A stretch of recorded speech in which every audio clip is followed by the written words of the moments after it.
जय हिंद दोस्तों, स्वागत है एक बार फिर से आपके अपने चैनल क्रिकेट फॉरम में। तो दोस्तों इस वीडियो में हम बात करने वाले हैं Australia women versus England women team के बीच जो मुकाबला होने वाला है, यानी फर्स्ट ओडीआई का, उसकी। तो आइए देख लेते हैं क्या क्या इंपॉर्टेंट अपडेट्स हैं। लेकिन उससे पहले दोस्तों वीडियो को जल्दी से लाइक कर दीजिए, आप लोग का प्यार और समर्थन मिलता रहता है तो काफी अच्छा लगता है। और उसके अलावा जो भी नए यूजर हैं चैनल को सब्सक्राइब करके बेल का आइकन जरूर प्रेस कर दीजिएगा, जिससे कि आपको टाइमली नोटिफिकेशन मिलता रहे। और जो इंपॉर्टेंट बात है वो ये कि आपको हमारा फाइनल अपडेट, जो भी एक्सपेक्टेड बैटिंग ऑर्डर होगा और इस मैच से रिलेटेड फाइनल टिप्स, सब कुछ आपको हमारे टेलीग्राम चैनल में मिलेगा। इसलिए आपको हमारे टेलीग्राम चैनल से भी जाकर जल्दी से ज्वाइन कर लेना है। और उसके लिए आपको करना क्या है, जो सबसे बेस्ट मेथड है वो ये है कि नीचे जो पिन्ड कमेंट है, यानी कि फर्स्ट कमेंट, उस पर आपको टेलीग्राम का लिंक मिलेगा, उसे क्लिक कीजिए, चैनल को डायरेक्ट ज्वाइन कर लीजिए, नहीं तो स्क्रीन पे दिए गए इंस्ट्रक्शन को फॉलो कीजिए। तो दोस्तों टेलीग्राम चैनल ज्वाइन करने के लिए सबसे पहले आपको टेलीग्राम ऐप पे जाना। ये टेलीग्राम ऐप है, ऊपर टॉप में राइट साइड में आपको सर्च का ऑप्शन दिखेगा, वहां पे जाके सर्च करना है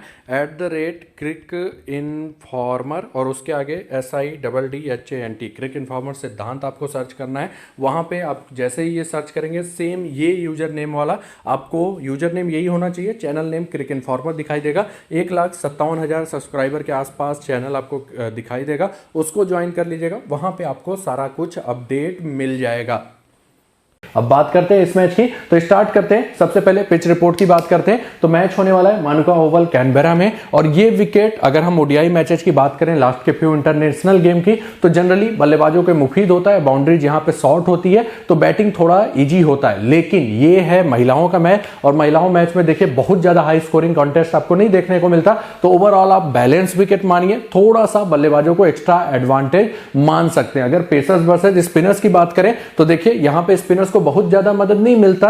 लेकिन जो इंपॉर्टेंट पॉइंट है कि वुमेन मैचेज में कभी भी अच्छे खासे विकेट स्पिनर्स लेके जा सकती हैं। उसका सीधा साधा रीजन है कि बहुत बड़े पावर हिटर्स यहां पे होते नहीं है, तो स्पिनर्स को ज्यादा हिट करने जाते हैं तब भी विकेट गिरता है, क्योंकि थोड़ा पावर जनरेट करना पड़ता है। और दूसरा, बहुत अच्छे स्पिन के प्लेयर भी वुमेन मैचेज में बहुत ज्यादा उतने अच्छे प्लेयर्स भी नहीं होते। तो ये बात ध्यान दीजिएगा, कभी भी स्पिनर्स भी ठीक ठाक यहां पे विकेट लेके जा सकते हैं। ओवरऑल आप बैलेंस विकेट मानिए, बल्लेबाजों को थोड़ा ज्यादा मदद मानकर चलिएगा। अगर बात करें लास्ट के 3 ओडीआई मैचेस इस ग्राउंड पे, तो ऑलमोस्ट लगभग सारे मैचेस में अच्छा खासा, मतलब आप देखिए यहां पे दोनों इनिंग में 300 क्रॉस हुआ है, और मतलब 300 के ऊपर स्कोर बनने के चांसेस रहे हैं और बने भी हैं। लास्ट के 3 ओडीआई मैचेस में इंडिया ने 302 किया, ऑस्ट्रेलिया 289, पेसर्स को 9, स्पिनर्स को 5 विकेट। ऑस्ट्रेलिया 378 पे 5, न्यूजीलैंड 262, पेसर्स को 14, स्पिनर्स को केवल 1 विकेट। ऑस्ट्रेलिया 348 पे 8, इंडिया 323, पेसर्स को 16, स्पिनर्स को केवल 1 विकेट। लेकिन स्पिनर्स वुमेन मैचेज में कभी भी ठीक ठाक विकेट लेके जा सकते हैं,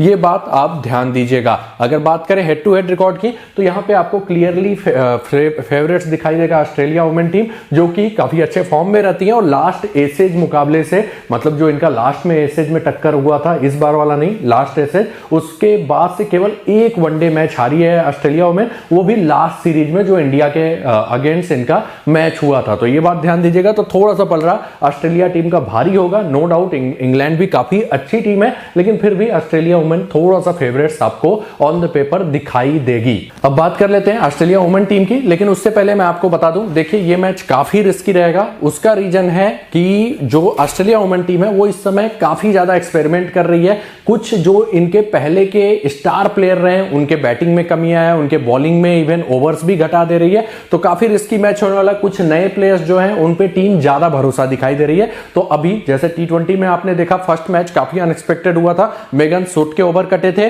और उसके अलावा जेस जोनासन के ओवर कटे थे, जिन दोनों के ओवर जनरली ऑस्ट्रेलिया कभी कट ही नहीं करती। तो सिंपल सी बात है, अभी क्या अप्रोच होने वाला है ऑस्ट्रेलिया टीम का वो कोई नहीं बता सकता। केवल ग्रैंड लीग खेलिएगा, फाइनल टीम इसकी नहीं आएगी मोस्ट प्रॉब्ली, अगर आएगी भी तो केवल ग्रैंड लीग में उसको लगाइएगा। आप एनालिसिस को देखिए कि कौन से प्लेयर क्या कर सकते हैं, उस हिसाब से खुद की टीम बनाइए, वो सबसे बढ़िया है। और बहुत ही रिस्की मैच होगा, क्योंकि ऑस्ट्रेलिया वुमेन टीम के प्लेयर्स का रोल ही नहीं क्लियर है। मैं अपने साइड से बेस्ट करूंगा कि आपको बता दूं कि क्या हो सकता है। तो स्टार्ट करते हैं। सबसे पहले ऑस्ट्रेलिया वुमेन वर्ल्ड की नंबर 1 टीम है। दूसरा इंपॉर्टेंट पॉइंट, लास्ट के एसेस से केवल 1 मैच हारी है, और सबसे गर्व की बात है वो भारतीय टीम के खिलाफ हारी है। इवन एक और मैच हारते, लेकिन थोड़ा सा गलती हो गया था, जीत रही थी, एक गलत नो बॉल दे दिया गया झूलन गोस्वामी का, नहीं तो इंडिया 2 मैच इनको हरा सकती थी। अगर बात करें इस फॉर्मेट में, तो इनका बैटिंग ऑर्डर चेंज हो जाता है ओडीआई से। इलियास हिली और उसके अलावा रचेल हाइंस, ये दोनों ओपन करते हैं, और इलियास एलियास पेरी नंबर 4 पे बैटिंग करने आती हैं, ये बात ध्यान दीजिएगा। बेथ मूनी नंबर 5 पे इस फॉर्मेट में बैटिंग करने आती हैं और इसीलिए ये वीडियो थोड़ा सा इंपॉर्टेंट है। एक और इंपॉर्टेंट पॉइंट है कि लास्ट ओडीआई सीरीज का परफॉर्मेंस आप थोड़ा सा देख लीजिए ऑस्ट्रेलिया वुमेन टीम का। इसमें मैं आपको ये बताना चाहता हूं कि इनके जो मेन बल्लेबाज हैं आप देखेंगे उनका परफॉर्मेंस बहुत अच्छा नहीं रहा था और जो इनके मतलब थोड़ा लोअर डाउन के बल्लेबाज है वो ज्यादा अच्छे फॉर्म में थे। आप देखिए बेथ मूनी ने अच्छा स्कोर किया, तालिया मैकग्राथ ने अच्छा स्कोर किया, गार्डनर ने अच्छा स्कोर किया, जबकि हिली का परफॉर्मेंस अच्छा नहीं था, लैनिंग का भी नहीं था, पेरी का भी नहीं था, जिनसे आप ज्यादा उम्मीद करते हैं। तो ये आप एक बार देख लीजिएगा। लास्ट वुमेन जो इनका ओडीआई सीरीज था इंडिया के खिलाफ वो परफॉर्मेंस है। उसके अलावा इनके बॉलर्स का भी देखें तो ये परफॉर्मेंस आपको दिखाई दे रहा होगा, जिसमें मोलिनक्स ने 5 लिया था, सदरलैंड ने 3 लिया था, डार्सी ब्राउन ने 5 लिया था और तालिया मैकग्राथ ने 4 लिया था। इलियास पेरी को एक भी विकेट नहीं मिला था। तो ये आप थोड़ा सा लास्ट सीरीज का इनका परफॉर्मेंस है वो देख सकते हैं। आगे बढ़ते हैं, प्रोबेबल 11 की बात करते हैं सबसे पहले, और ये मैच केवल जीएल खेलिएगा वो ज्यादा अच्छा रहेगा। तो जो इनका प्रोबेबल 11 एक्सपेक्टेड बैटिंग ऑर्डर में रहेगा वो ध्यान दीजिएगा। जो फोकस करने वाली बात है वो ये है कि रचेल हाइंस ओपन करती हैं, पेरी नंबर 4 पे आती है, बेथ मूनी बहुत लोग ओपनर इनको समझ रहे होंगे लेकिन वो नंबर 5 पे यहां पे बैटिंग करने आती है। उसके बाद मोस्ट प्रॉब्ली गार्डनर आएंगी, तालिया मैकग्राथ आएंगे। उसके अलावा 2-3 पोजीशन पे अभी डाउट है, एलना किंग डार्सी ब्राउन में कोई एक खेलेगा, यहां पे कैरी, डार्सी ब्राउन और सदरलैंड में कोई एक खेलेगा। सदरलैंड और डार्सी ब्राउन का लास्ट सीरीज में परफॉर्मेंस अच्छा था तो हो सकता है टीम इनको प्रीफर कर जाए, लेकिन एलना किंग भी दौड़ में है क्योंकि इनके बॉलिंग पे अच्छा खासा टीम भरोसा कर रही है। तो कुछ भी यहां पे कंफर्म नहीं है। इन दोनों प्लेस पे टोटल 4 प्लेयर हैं जिसमें से 2 खेलते हुए दिखाई देंगे। अब बात करते हैं डेथ ओवर्स की। तो देखिए इससे पहले जो डेथ ओवर्स रहता था ऑस्ट्रेलिया का वो फिक्स रहता था, लेकिन अब क्या अप्रोच होगा कुछ भी कंफर्म नहीं है। उसका रीजन है टी20 सीरीज में डेथ ओवर इनकी तरफ से तालिया मैकग्राथ ने किया था, अगर आपको याद होगा। तो यहां पे अगर हम बात करें जनरली ओडीआई क्रिकेट में करता कौन है, वो करती हैं मेगन सूट, कंफर्म रहती हैं डेथ ओवर्स में बॉलिंग करना, और दूसरा चांसेस जोनासन के भी रहते हैं लेकिन ये कैरी को भी यूज कर देते हैं डेथ ओवर्स में। तो देखिए अब दिक्कत यही है कि तालिया मैकग्राथ काफी अच्छे फॉर्म में है और डेथ ओवर्स में काफी शानदार बॉलिंग किया था, एकमात्र जो टी20 हुआ था। और यहां पे मेगन सूट को ओवर भी कटे थे लास्ट जो टी20 मैच खेला था, और इवन जोनासन के भी ओवर कटे थे। लेकिन अगर आपको मालूम होगा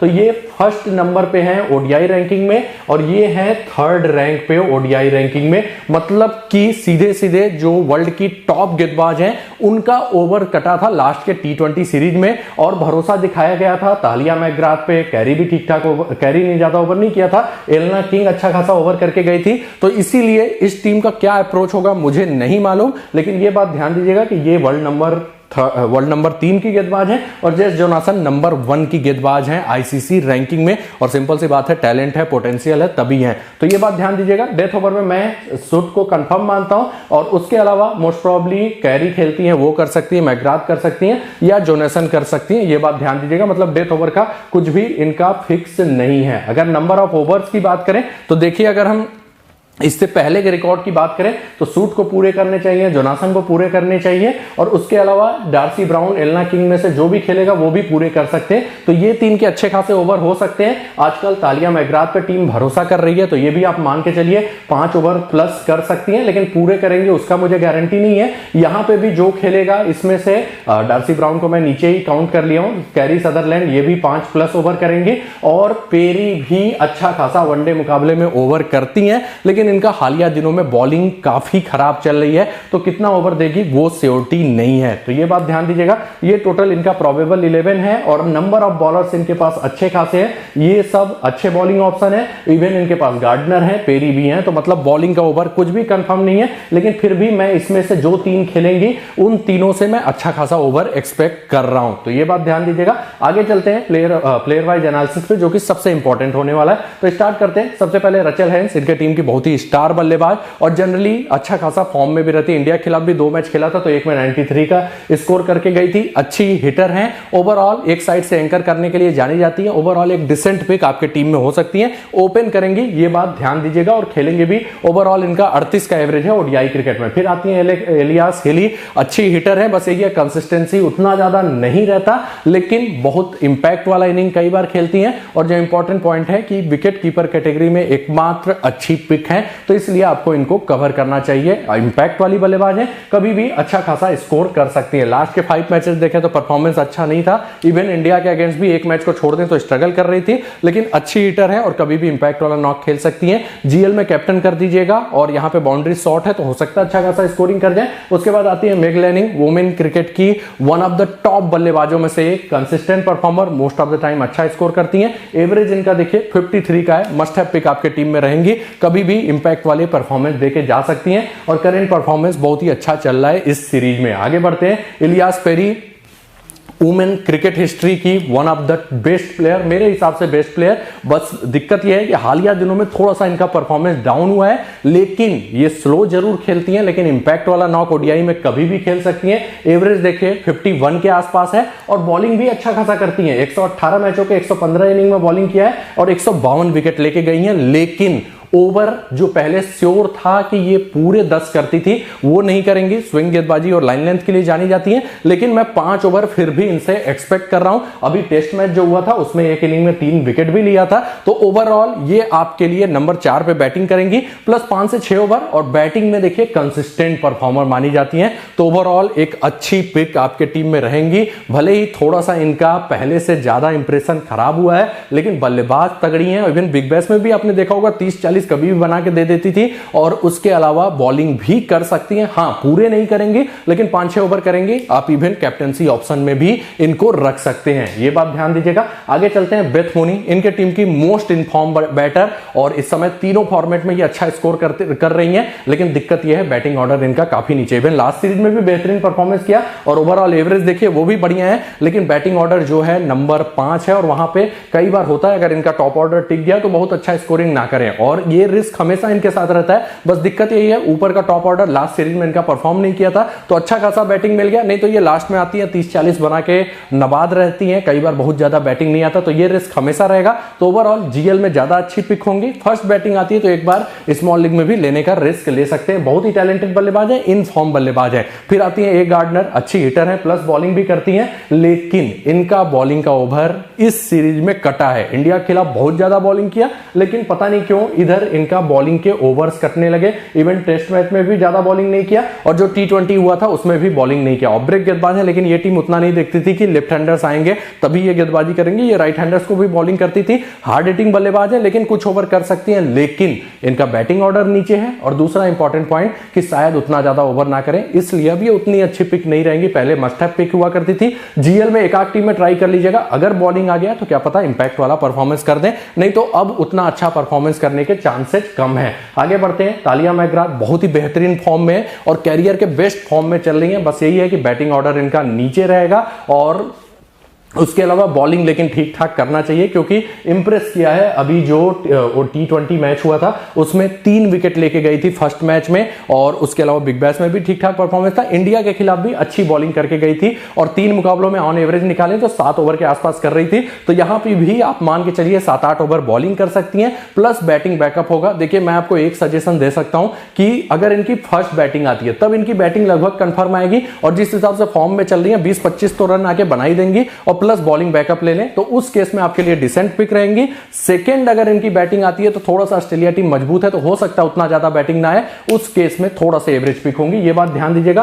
करंट फॉर्म बहुत ही जबरदस्त है, इंडिया के खिलाफ one of the top run scorer थी और विकेट भी लेके गई थी और इनको बॉलिंग भी मिलेगा, ये बात ध्यान दीजिएगा। तो ओवरऑल एक ठीक ठाक पिक रहेंगी, खासकर तब जब इनके टीम की पहले बैटिंग आती है। आगे बढ़ते हैं, निकोला कैरी है तो काफी अच्छी गेंदबाज, अपने चेंज ऑफ पेस के लिए जानी जाती है और डेथ ओवर्स में बॉलिंग के लिए जानी जाती है, लेकिन दिक्कत यह है अभी इनके टीम में कुछ भी कंफर्म नहीं है और जिस हिसाब से ओवर्स इनको मिल रहे हैं, इनको T20 में एक तो ओवर कटा था और दूसरा इंपॉर्टेंट पॉइंट है कि ये मतलब कि बाकी बॉलर्स पे टीम ज्यादा भरोसा कर रही है, तो ये कितना बॉलिंग करेंगी वो कंफर्म नहीं है, तो थोड़ा सा एवरेज पिक ही होंगी। जीएल में ट्राई करिए, वो ज्यादा बढ़िया रहेगा। 19 मैचों में 16 विकेट है, प्लस ओवर्स कंफर्म नहीं है। उसके बाद आती है डार्सी ब्राउन, एक्स्ट्रा पेस के लिए जानी जाती है, लाइन लेंथ बहुत ही लाजवाब इनका रहता है और डोमेस्टिक क्रिकेट की, डोमेस्टिक क्या ऑस्ट्रेलिया के वुमेन क्रिकेट की one of the fastest one of the fastest, क्या इस समय की फास्टेस्ट गेंदबाज है, एक्स्ट्रा पेस है, और जो इंपॉर्टेंट पॉइंट है कि विकेट टेकिंग बॉलर है, तो ये आपके लिए ट्रम्प कार्ड पिक हो सकती है। बहुत कम सिलेक्शन होगा लेकिन विकेट टेकिंग बॉलर है, अगर खेली तो लगभग 10 ओवर पूरे करेंगी, ये भी कंफर्म है।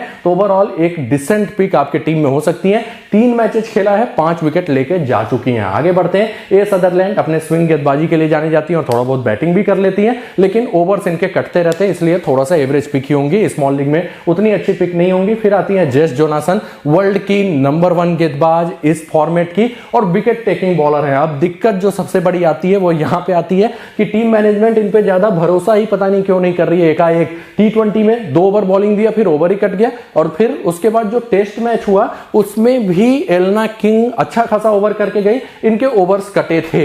ये बैटिंग बैकअप भी देती है और इवन अच्छा खासा परफॉर्मेंस इनका बिग बैश में भी था, लेकिन पता नहीं क्यों एकाएक इनसे टीम मैनेजमेंट का विश्वास उठ गया है तो वर्ल्ड की नंबर 1 गेंदबाज, तो उस हिसाब से इनको पूरे ओवर भी करना चाहिए और विकेट भी लेती है अच्छा खासा। लेकिन अगर कहीं इनके ओवर्स कट गए तो फिर दिक्कत हो जाएगी, एलना किंग से ज्यादा ओवर करवा दे या किसी और बॉलर से, तो यही सबसे बड़ा रिस्क फैक्टर है इनके साथ। लेकिन देखिए अभी के लिए मैं बोलूंगा वर्ल्ड की नंबर 1 गेंदबाज है तो टीम मैनेजमेंट को भरोसा भी होगा, तो ओवरऑल एक मस्ट है पिक आपके टीम में होंगी। लेकिन रिस्क फैक्टर आप ध्यान दीजिएगा, इंटरनेशनल क्रिकेट में 74 मैचों में 113 विकेट लेके जा चुकी है, बहुत ही शानदार गेंदबाज है। उसके बाद आती है एलना किंग, बहुत ही टैलेंटेड गेंदबाज, और जो इंपॉर्टेंट पॉइंट है wicket taking bowler. Test match में भी अच्छा खासा परफॉर्मेंस था, इवन पूरे ओवर करके गई थी जो इनका फर्स्ट T20 इंटरनेशनल मुकाबला था। अगर खेली तो अच्छा खासा ओवर करेंगी, ये आपके लिए ट्रम्प कार्ड पिक एक स्मॉल लीग में हो सकती है। विकेट टेकिंग बॉलर है और टीम मैनेजमेंट इन पे भरोसा कर रहा है, वो सबसे इंपॉर्टेंट पॉइंट है। आगे बढ़ते हैं। मेगन सूट इनके टीम की बहुत ही बेहतरीन गेंदबाज और करंटली वुमेन क्रिकेट में one of the top pace bowlers में से एक।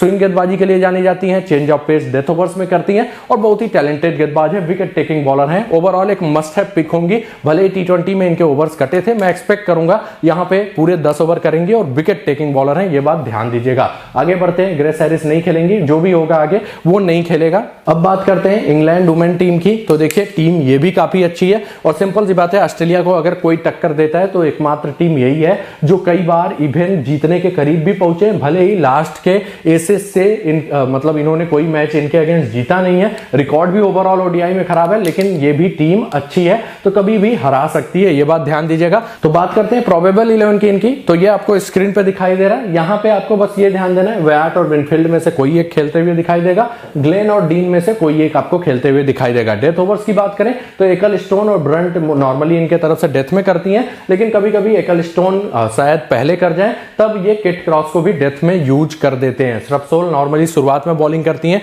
बेहतरीन स्विंग गेंदबाज है और इनके हालिया दिनों में पता नहीं क्यों ओवर कट होते रहते हैं, तो ये बात ध्यान दीजिएगा। मोस्ट ऑफ द ओवर्स की बात करें तो देखिए 2 ही गेंदबाज हैं जिनका ओवर फिक्स रहता है, वो है ब्रंट और एकल स्टोन, ये 10-10 पूरे करेंगी। उसके बाद के ओवर्स डिवाइडेड होंगे, ग्लेन, श्रपसोल, किट क्रॉस और सीवर, ये 4 में 30 ओवर डिवाइड होने वाले हैं। जरूरत पड़ी तो हीथर नाइट भी एक ओवर कर सकती हैं, तो ये बात ध्यान दीजिएगा, इनके ओवर्स मोस्टली डिवाइड होते रहते हैं। तो ये था इनके टीम का प्रोबेबल 11। अब चलते हैं प्लेयर वाइज एनालिसिस पे, जो कि सबसे इंपॉर्टेंट है। तो स्टार्ट करते हैं सबसे पहले टी ब्यूमोंट, वनडे की बहुत ही बेहतरीन प्लेयर, कंसिस्टेंट परफॉर्मर, एक साइड से एंकर करते हुए अच्छा खासा स्कोरिंग करती है, मस्ट हैव पिक रहेंगी। 45 के आसपास इनका एवरेज आपको दिखाई देगा। उसके बाद आती है डी वैट, हिट और मिस टाइप वाले बल्लेबाज और वनडे में कभी कभार ही चलती है। हालांकि ये बैटिंग विकेट है तो यहां पे इंपैक्ट वाला परफॉर्मेंस करने के चांसेस रहेंगे, लेकिन देखिए कंसिस्टेंसी उतना ज्यादा नहीं रहती, तो मैं आपको यही सजेस्ट करूंगा जीएल में ट्राई कीजिएगा। जो रिस्क लेना चाहते हैं इस विकेट के हिसाब से एक ठीक ठाक पिक हो सकती है, आप ट्राई कर सकते हैं। वनडे क्रिकेट में केवल 21 का इनका एवरेज है। एल विनफील्ड ये भी ठीक ठाक ही बल्लेबाज है, एवरेज ही है, उतना कंसिस्टेंसी नहीं रहता, खेलती हैं तो आराम से एक आध जीएल में ट्राई कर सकते हैं। हीथर नाइट इनके टीम की मोस्ट इनफॉर्म बल्लेबाज, इस समय बेहतरीन फॉर्म में है, प्लस बॉलिंग कर सकती हैं, मस्ट हैव पिक रहेंगे, इनको जरूर ट्राई कीजिए। ओवरऑल 39 का इनका इस क्रिकेट में एवरेज है, प्लस बॉलिंग कर सकती हैं। फिर आती है नेट सीवर, वुमेन क्रिकेट की one of the top allrounder, अच्छा खासा ओवर करती हैं, विकेट भी लेके जाती हैं और रन भी बनाती हैं। 39 का इनका एवरेज है इस फॉर्मेट में और 68 इनिंग में 54 विकेट ले चुकी हैं, मस्ट हैव पिक और कैप्टेंसी की सबसे सेफ ऑप्शन रहेंगी, ये भी बात ध्यान दीजिएगा। फिर आती है एमी जोन्स, टेक्निकल बल्लेबाज, लेकिन बड़े टीमों के खिलाफ बहुत अच्छा परफॉर्मेंस नहीं रहता, प्लस बैटिंग भी थोड़ा सा इनका नीचे ही रहता है, आराम से जीएल में ट्राई कीजिए। विकेट कीपर कैटेगरी में आपके पास हीली सबसे अच्छी ऑप्शन है, एकाक जीएल में आप हीली की जगह इनको ट्राई कर सकते हैं क्योंकि उनका फॉर्म अच्छा नहीं चल रहा है। आगे बढ़ते हैं। सोफिया डंकली बहुत ही इनफॉर्म बल्लेबाज, लेकिन बैटिंग बहुत ज्यादा नहीं आता और काफी नीचे आती है, आराम से छोड़ सकते हैं। उसके बाद आती है के ब्रंट, विकेट टेकिंग बॉलर इस फॉर्मेट की, एक्स्ट्रा पेस के लिए जानी जाती है, प्लस बैटिंग बैकअप भी देती है। ओवरऑल एक अच्छी पिक रहेंगी, मेरे हिसाब से मस्ट हैव पिक रहेंगी। यहाँ पे इनकी बैटिंग भी आती है प्लस बॉलिंग में विकेट टेकिंग ऑप्शन है। फर्स्ट बॉलिंग आया तो डेथ में भी करेंगी, उस केस में काफी इंपॉर्टेंट पिक। ओवरऑल 18.3 का एवरेज है इस फॉर्मेट में और 160 विकेट भी ले चुकी हैं, अच्छे खासे फॉर्म में, इवन टेस्ट मैचेज में भी थी और लास्ट सीरीज जो न्यूजीलैंड के खिलाफ हुआ था उसमें रन भी बनाया था और विकेट भी लेके गई थी। फिर आती है सारा ग्लेन, थोड़ा सा एवरेज गेंदबाज इस फॉर्मेट की, उसका रीजन है ओवर्स इनके कभी भी कटते रहते हैं, लंबे ऊंचे कद की गेंदबाज हैं, जनरली बाउंस पे रिलाई करती हैं, लेकिन उतनी ज्यादा विकेट टेकिंग बड़े टीमों के खिलाफ नहीं रही हैं। आराम से जीएल में ट्राई कीजिए, हालांकि इनका बिग बैश का अच्छा अनुभव, वहां पे अच्छे फॉर्म में भी थी, लेकिन टीम मैनेजमेंट नॉर्मली बहुत ज्यादा भरोसा नहीं करती, ये बात ध्यान देना है। एक आध जीएल में ट्राई कर सकती है। फिर सी डीन आती है, न्यूजीलैंड के खिलाफ डेब्यू काफी अच्छा था, अपने लाइन लेंथ के लिए जानी जाती है, 5 मुकाबलों में 10 विकेट भी लेके गई थी। लेकिन देखिए मैं आपको सीधे सजेस्ट करूंगा कि इनके टीम के पास इनसे ज्यादा अच्छी गेंदबाज है, उनको कवर कीजिए। क्रेडिट होता है तो एक आध टीम में आप ट्राई कर सकते हैं, नहीं तो न्यूजीलैंड की टीम थोड़ा कमजोर थी, उनके कई प्लेयर भी इंपॉर्टेंट नहीं खेल रहे थे, इसलिए बहुत ज्यादा विकेट लिया। ऑस्ट्रेलिया के खिलाफ बहुत ज्यादा विकेट लेना इनका मुश्किल होगा, ऊपर से शॉर्ट बाउंड्रीज भी है, ये भी बात ध्यान दीजिएगा, क्योंकि ऑस्ट्रेलिया के पास पावर हिटर्स हैं, तो ये बात ध्यान दीजिएगा। उसके बाद आती है सोफी एक्कल-स्टोन, वुमेन क्रिकेट की one of the top spinners, wicket taking bowler, most of the time अच्छा खासा विकेट लेंगी, मस्ट हैव पिक रहेंगी, इवन बैटिंग बैकअप भी देती है, 35 मैचों में 53 विकेट ले चुकी हैं। फिर आती है एशरफ सोल, अपने जमाने की एक बेहतरीन गेंदबाज, स्विंग गेंदबाजी के लिए जानी जाती हैं, लेकिन हालिया दिनों में इनका इंटरनेशनल क्रिकेट में विकेट टेकिंग एबिलिटी कम हुआ है और जो इंपॉर्टेंट पॉइंट है, इनके ओवर्स भी कई बार कटते रहते हैं, इवन न्यूजीलैंड सीरीज के में भी इनके ओवर्स कटे थे, तो ये बात ध्यान दीजिएगा। हैं तो काफी टैलेंटेड गेंदबाज, विकेट टेकिंग गेंदबाज, आप देखिए 75 मैचों में 95 विकेट ले चुकी हैं, लेकिन हालिया दिनों में बहुत ज्यादा इनको बॉलिंग नहीं मिला है और ओवर्स इनके मतलब 6 से 7 ही रहते हैं, तो ओवरऑल थोड़ा सा एवरेज पिक हो जाती है, लेकिन जीएल में जरूर ट्राई कर लीजिएगा। अगर विकेट से शुरुआती में मदद मिल गया तो बहुत ही बेहतरीन गेंदबाज हो जाती है और विकेट लेने के चांसेस इनके बढ़ जाते हैं। फिर आते हैं केट क्रॉस, स्विंग गेंदबाजी के लिए और चेंज ऑफ पेस के लिए जानी जाती हैं, थोड़ा सा एवरेज गेंदबाज ही रही हैं, लेकिन हालिया दिनों में इनका परफॉर्मेंस सुधरा है, खासकर इसलिए क्योंकि इनके ओवर्स टीम डेथ में ज्यादा यूज करती है, मैक्सिमम ओवर जो इनके आते हैं 31 से 50 के ओवर्स में आते हैं और इसलिए विकेट लेने के चांसेस इनके इस फॉर्मेट में बढ़ जाते हैं। देखिए इनसे टैलेंटेड गेंदबाज इनके टीम में बहुत ही हैं और इवन ऑस्ट्रेलिया टीम में भी हैं, लेकिन ये आपके लिए ट्रम्प कार्ड पिक हो सकते हैं। उसका रीजन है ये 31 से 50 के बीच में ज्यादा ओवर्स करती है और सिंपल सी बात है, ऐसे रीजन में जो भी गेंदबाजी करता है उसके विकेट लेने के चांसेस बढ़ जाते हैं। तो मैं सीधे सीधे सजेस्ट करूंगा, अगर इनके टीम की पहले बॉलिंग आती है तो ये आपके लिए ट्रम्प कार्ड पिक हो सकती है। उसका रीजन है, तब ऑस्ट्रेलिया इनको लास्ट में हिट करने जाएगा, विकेट लेने के चांसेस इनके बढ़ जाते हैं। न्यूजीलैंड टीम में भी टीम की one of the top wicket taker रही थी और इंडिया के खिलाफ भी जो सीरीज हुआ था उसमें भी one of the top wicket taker रही थी, ये इंपॉर्टेंट पॉइंट है। और अब ये देखिए न्यूजीलैंड सीरीज में 4 मैचों में 8 विकेट लेके गई थी लास्ट के 4 में, तो ये बात ध्यान दीजिएगा। उसके बाद नीचे कोई भी नहीं खेलने वाला है, तो ये था पूरा प्लेयर वाइज एनालिसिस, जिसके हिसाब से खुद की टीम बनाइए, सबसे बढ़िया है। रिस्की मैच है, उसका रीजन है ऑस्ट्रेलिया के बॉलर्स का ओवर्स कंफर्म नहीं है, तो खुद से टीम बनाएंगे ज्यादा बढ़िया रहेगा। दोस्तों फैंटेसी टीम की बात कर लेते हैं, तो देखिए बस ये ध्यान दीजिएगा, मैं आपको दे रहा हूँ माई फैब 11 पे टीम, आप अपने हिसाब से जो प्रीव्यू हमने बताया है प्लस यहाँ पे जो हम एनालिसिस करेंगे उस हिसाब से खुद की टीम किसी भी प्लेटफॉर्म पे बना सकते हैं। बस ये ध्यान दीजिएगा किस सेक्शन में कौन से इंपॉर्टेंट पिक होंगे। तो स्टार्ट करते हैं। विकेट कीपर में इलियास हिली ज़्यादा इंपॉर्टेंट है, फॉर्म भले ही अच्छा ना चल रहा हो लेकिन मस्ट हैव पिक होंगी। एमी जोन्स टैलेंटेड बल्लेबाज है, एक आध जीएल में जरूर ट्राई कर लीजिएगा। उसके बाद चलते हैं बैटिंग सेक्शन में, तो Meg Lanning must have pick होंगी, Heather Knight must have pick होंगी और टैमी ब्यूमोंट भी मस्ट हैव पिक होंगी। बेथ मोनी बहुत ही अच्छी बल्लेबाज है लेकिन ज्यादा बैटिंग नहीं आता, ये बात ध्यान दीजिएगा, कई बार ऐसा होता रहता है, इसलिए जीएल में ही अच्छी पिक होंगी। रचेल हाइंस ये आपके लिए ट्रम्प कार्ड पिक हो सकती हैं, कभी कभार इंपैक्ट वाला इनिंग खेल देती हैं, बहुत ही टैलेंटेड बल्लेबाज मानी जाती हैं। मैंने नहीं लिया हुआ है डी वैट, जीएल में एक टीम में ट्राई कर लीजिएगा क्योंकि बैटिंग विकेट है, नीचे कोई भी उतना अच्छा पिक नहीं होगा। ऑलराउंडर्स में Nat Sciver must have pick होंगी, तालिया मैकग्राथ अगर फर्स्ट बैटिंग आया तो must have pick, second batting में थोड़ा सा एवरेज पिक रहेंगे, अभी के लिए मैंने इनको कवर नहीं किया है,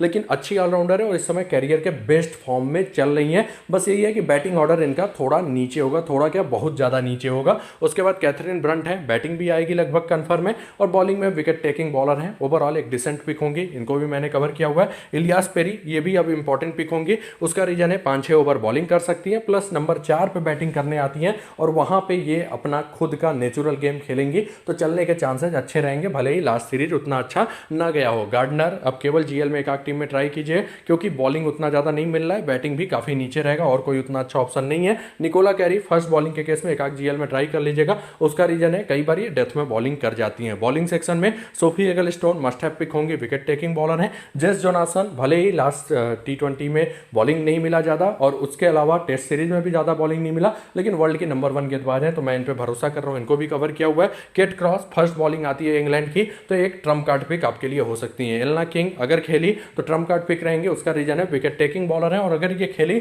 तो अच्छा खासा बॉलिंग भी मिलेगा क्योंकि इनकी टीम की कैप्टन इनके ऊपर ज़्यादा भरोसा कर रही है। मेगन शॉट एक इंपॉर्टेंट पिक रहेंगी, must have pick, world number 3 गेंदबाज और विकेट टेकिंग बॉलर है, इनको भी मैंने कवर किया हुआ है। अन्य सरफसोल का करेंटली उतना अच्छा इंटरनेशनल में रिकॉर्ड नहीं रहा है, थोड़ा सा एवरेज ऑप्शन नीचे। उसके बाद डार्सी ब्राउन, ये मेरी ट्रम्प कार्ड पिक है, विकेट टेकिंग बॉलर मानी जाती है और काफी अच्छे फॉर्म में रही थी लास्ट सीरीज में। बाकी कोई उतना अच्छा पिक नहीं होगा। बात करते हैं कैप्टनसी ऑप्शन की, तो नेट सीवर कैप्टनसी की सबसे अच्छी ऑप्शन दिखाई दे रही है। वीसी में मैंने रिस्क लेके पेरी को किया हुआ है, उसके अलावा और भी ठीक ठाक वीसी ऑप्शन में आपके पास हिदर नाइट है, मैगलैनिंग है, इवन टी ब्यूमोंट भी हो सकती हैं। थोड़ा सा रिस्क लेना चाहें तो सोफी एगलस्टोन भी एक ठीक ठाक वीसी की ऑप्शन हो सकती है। बस यही है, कई बार ऑस्ट्रेलिया उतना ज़्यादा विकेट नहीं खोता, तो इंग्लैंड के बॉलर को वीसी बनाना थोड़ा रिस्की हो सकता है। तो दोस्तों ये थी मेरी टीम जिसके साथ मैं जा सकता हूँ। बाकी खुद की टीम बनाइए, वो ज़्यादा बढ़िया है। तो इसी के साथ ये वीडियो टेस्ट समाप्त होता है। आशा करता हूँ ये वीडियो आपको अच्छा खासा हेल्प करेगा विनिंग में। जिसने भी वीडियो को लाइक नहीं किया जल्दी से लाइक कर दे, और जिसने भी चैनल को अभी तक सब्सक्राइब नहीं किया है, ऐसे ढेर सारे अपडेट्स के लिए चैनल को सब्सक्राइब करके बेल का आइकन जरूर प्रेस कर दीजिएगा। धन्यवाद।